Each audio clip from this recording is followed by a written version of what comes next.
Hey guys, this is Jam of JamOnline.ph and today we're gonna unbox and take a closer look at the Cherry Mobile Flare Y7 LTE.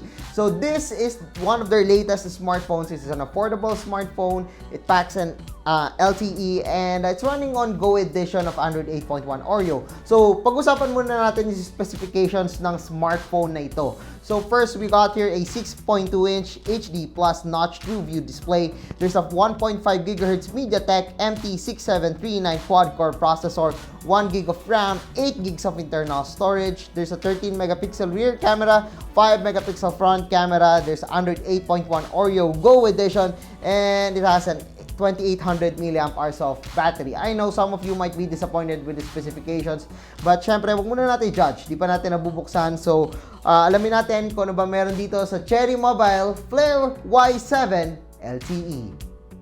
Yan mga kaibigan, so nakatingin kayo ngayon sa Cherry Mobile Flare Y7 LTE. Again, ito yung affordable smartphone ngayon ni Cherry Mobile and maganda talaga siya tignan. So, buksan na natin mga kaibigan kasi hindi ko rin alam kung ano meron dito sa smartphone na to. Ayan. So, we have here the Cherry Mobile Flare Y7 LTE. Of course, sa loob, the pin para sa ating SIM card tray, the manuals. So, we got here the charger. It's a 5 volts, 0.8 ampere na charger. Of course, the micro USB to USB cable. And also, syempre, ang earphones natin na kasama sa smartphone na to. So, itabi muna natin lahat para ma-hands-on natin si Cherry Mobile Flare Y7 LTE. Alright, so ito ang Cherry Mobile Flare Y7 LTE and as you can see, ang ganda ng look niya. It's very clean. I like the looks of the Cherry Mobile Flare Y7 LTE. So, let's talk about first yung kanyang design. So, as you can see here, it's actually flat sa unahan, flat sa likod. I'm not sure if this is, well, it feels like glass, but I believe this one is plastic. But the thing here is that it's very premium to hold. It's, para siyang more than 5,000 pesos na smartphone pag hinawakan mo tong Cherry Mobile Flare Y7 LTE, and I really like it. So, sa sides, flat lang tayo. Wala tayong curves dito, which means that medyo matulis yung size sa pag hinahawakan mo siya. So, on the sides, I believe this is, I'm not sure if this is plastic, pero sobrang solid siya. Sobrang solid ng sides niya.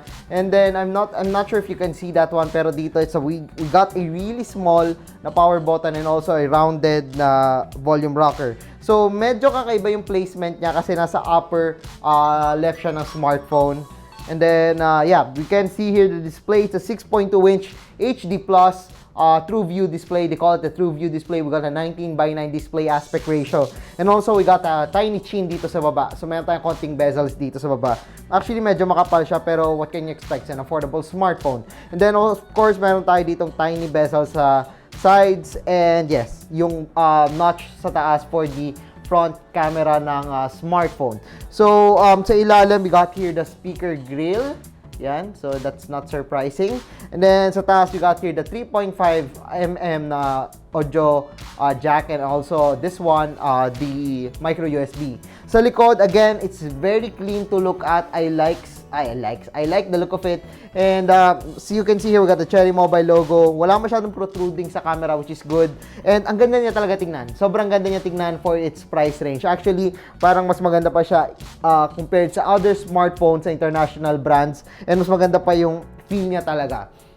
Again, ang ayoko lang talaga sa kanya is flat yung ano niya. So, medyo baka may chance na madulas sa inyo. So, going back, we got here the display. This is an HD plus display. And it's actually better than I thought. I mean, mas maganda yung display niya compared to other smartphones with an HD plus resolution. So, ito may notch. Yes, manipis yung bezel sa side. Yes, except sa baba.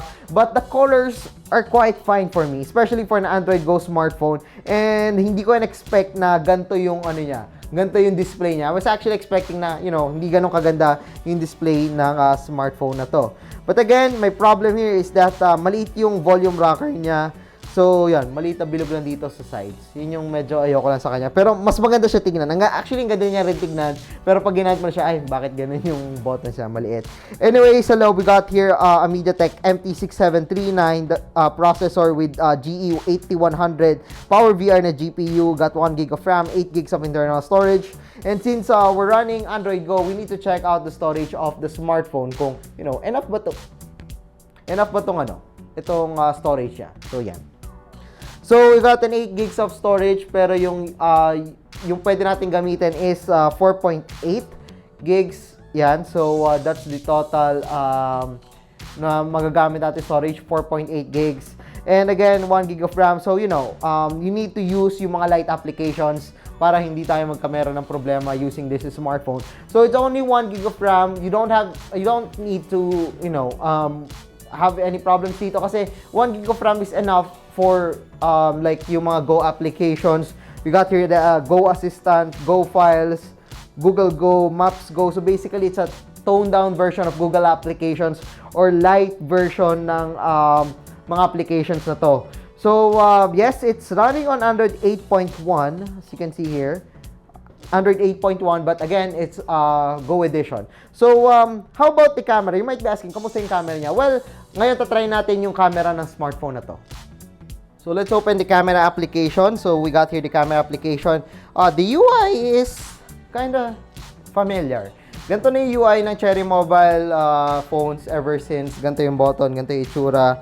So, very, talagang familiar na ako kung nakagamit na kayo ng Cherry Mobile smartphone before.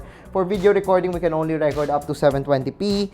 And then, of course, we got here the panorama mode. We got here the face beauty mode and the normal mode. And, of course, you can turn on or turn off the HDR of the smartphone. So, to use the front camera, you need to press this button. And we're gonna take a selfie right now. So, yeah, I took some photos kanina. I'm gonna show it to you. And then, of course, makikita niyo dito yung selfie shot ko kanina. And as expected, it's not the best one. And it's not as detailed as you can expect. But, yeah, we got some noises over here. But, surprisingly, yung colors niya medyo mas natural compared sa mga previous Cherry Mobile smartphones na natin before. Of course, we got here the rear camera. We got here, the colors. It's a little bit overblown sa side na to. But yeah, it's a camera na may expect mo sa isang Cherry Mobile smartphone na it's running on Android Go. Another one. So, yan. So, yeah. That's, this one is another selfie. And as you can see here, mas nakukuha niya yung skin tone compared sa mga previous Cherry Mobile smartphones na nireview natin na may Android Go. So, yeah, I guess that's it sa Cherry Mobile Flare Y7 LTE. So, what I like about it is the design. I actually like the design of the smartphone. Maganda siya tignan. Sobrang ganda niya tignan. Feeling ko medyo madudula siya sa akin minsan. But I really like the look of this smartphone. Even flat yung sides, even flat yung likod niya, even if hindi ganun ka yung grip niya, maganda pa rin siya tingnan sa akin. And also the display, surprisingly mas maganda yung display niya, even though na HD plus siya, even though na Android Go smartphone sa presyo na to.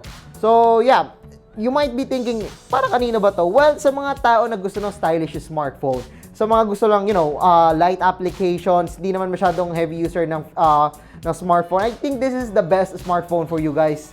Magugustuhan nyo to kasi, well, yes, hindi nga siya pinagpalad masyado sa specifications. Yes, it's running on Android Go. But marami pa rin taong bibili nito because of the looks of the smartphone and also maganda naman yung display niya. So, meron pa rin siyang pros talaga. Kahit nasabihin nyo, alam ko kasi marami nagko-comment before sa YouTube ko na ganun nga about the specifications. Well, hindi specifications yung strengths ng smartphone na to, pero yung kanyang design, panalo. So yeah, I guess that's it for our unboxing and hands-on of the Cherry Mobile Flare Y7 LTE. So if you like this video, don't forget to give us a thumbs up. And if you haven't subscribed to my channel yet, well, now's the time to subscribe. So once again, I am Jam from jamonline.ph. Thanks for watching our unboxing hands-on of the Cherry Mobile Flare Y7 LTE.